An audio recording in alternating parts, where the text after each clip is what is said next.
This video is sponsored by UnlockThatPhone.com. Unlock any phone, any carrier, worldwide. Visit UnlockThatPhone.com for more information. Hey everyone, Jared here. So generally the first thing I look at when a phone either starts to leak or is just announced is the exterior design of it. You know, does it look cool? And for me, both the S5 and Z2 look cool, but if I'm gonna be honest, I do prefer the look of the Z2 over the S5. The S5's look is just starting to get a bit stale to me, but I can't really fault Samsung for that. Because first of all, it's worked for them so far, and also, when companies start their own design trend, it's really hard for them to just make something completely different, for reasons of which I think would actually really surprise you. But I do have to give props to Samsung for finally changing the backing and refreshing the GUI this time. It's been a huge improvement, but they're still using that faux chrome around the sides, as well as capacitive and physical home buttons. Also, the camera protrudes from the back, which I've never really been a huge fan of, but it's not like it's a deal breaker for me. And just like the Z1, the Z2 has shatter-resistant glass on both the front and back, but unlike the S5, the Z2 has real metal sides, which to me looks and feels better in the hand. The Z2 also has on-screen navigation buttons instead of the capacitive buttons on the S5. Personally, I like both. On-screen buttons to me feel more modern and the way of the future, but capacitive buttons allow for more screen real estate. The Z2 has a dedicated camera button which can launch the camera with the screen off. And I can't stress to you enough how convenient that's been. Too often is there a situation where I don't even want to waste a second unlocking the display. And as you can see, the Z2 has a very flat and boxy look to it with less rounded corners than most, whereas the S5 has more of a curvy look and feel to it. And with the new backing, the S5 in my hands feels more comfortable, but that doesn't mean I don't like how the Z2 feels in my hands. Sony's done a great job of making the Z2 feel like a super high quality professional feeling device, more so than the S5, at least to me. And the Z2 and S5 are both waterproof and resistant respectively, but the Z2 can actually go underwater about 0.5 of a meter deeper and for longer than the S5. The Z2's GUI looks very similar to last year's Z1, but the S5, though still having the same features and more,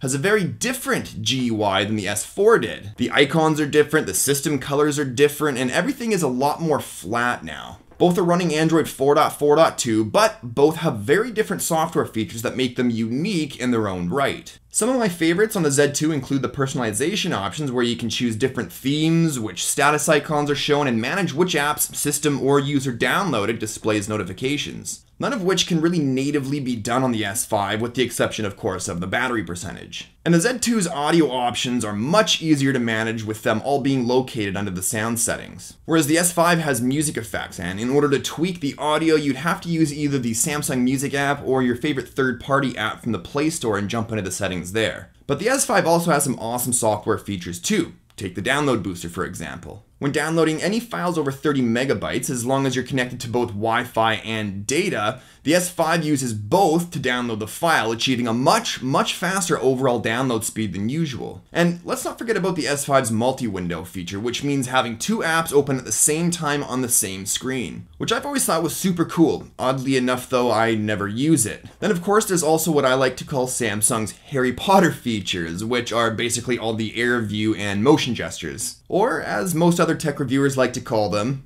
gimmicks. But the S5 does come with a fingerprint scanner, which obviously adds a layer of security that the Z2 just can't compete with. But like the Harry Potter and multi-window features, I never use it, and if anything, it actually became a pain in my ass by having to swipe more than once more often than not. So 2014, or at least the beginning of 2014, is the time of the Snapdragon 801 CPU, which both devices are using. The S5 runs at 2.5 GHz and the Z2 runs at 2.3 GHz. The S5 comes with 2 GB of RAM, but the Z2 comes with 3 GB of RAM, and as sad as I am to say this, because I do love the Z2 consistently has more slight delays than the S5. By the way, thanks to Otis Ellis for that choice of terminology.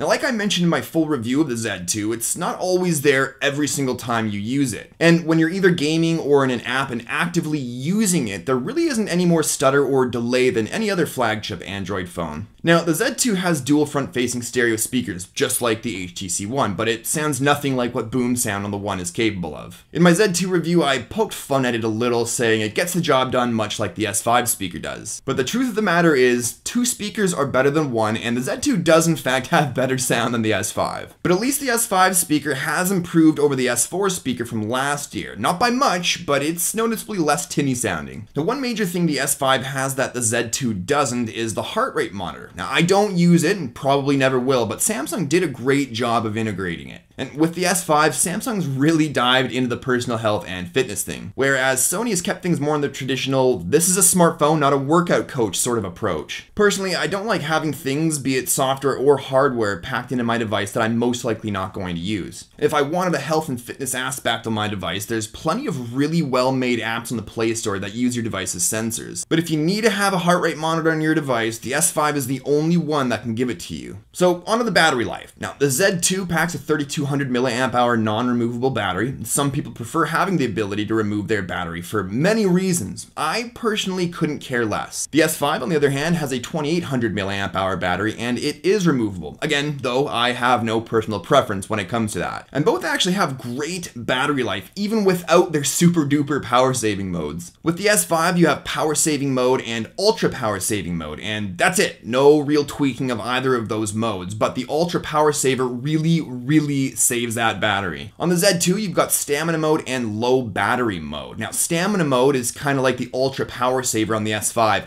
but it doesn't give you an almost 2-week standby like the S5 does. But I think the Z2's power saving options are more logical in that if you're anything like me, you'll almost never be in a situation so extreme that you need to turn it on. I don't know, maybe it is just me. But with the Z2, you can really fine tune how your device eats battery and when, so that your phone is still fully functional and gets great battery life. And overall, again, both devices get me through a full day and most of the following morning, but with the Z2, I was consistently able to go to bed at night with a higher battery percentage left over than the S5. Now, the display is another big aspect of really any smartphone. The S5 has a 5.1-inch Super AMOLED HD display, which I've always been a fan of. And the Z2 has a 5.2-inch IPS LCD display. Now, even though I've always loved the over-exaggerated colors that the AMOLED displays produce, I just can't argue with the more accurate and realistic colors that the Z2 puts out. Watching videos and looking at pictures, to me, always seems a little more true to life than on the S5. But if the Z2 had an AMOLED display, I wouldn't complain even once. And finally, we arrived at the cameras. Now, the Z2 has a 20.7 megapixel and the S5 has a 16 megapixel. Both are great cameras, both have great camera apps, and I'm completely torn between them. And as we're learning more and more as devices are released, the megapixel count isn't everything. And honestly, as far as picture clarity and sharpness is concerned, the Z2 and S5 are on the same level, for me. But one of the areas where they differ from me is the color accuracy. The Z2, to my eyes, has a bit of an edge on color accuracy over the S5. But the pictures the S5 produces still look awesome and much better than a lot of other devices that will remain nameless.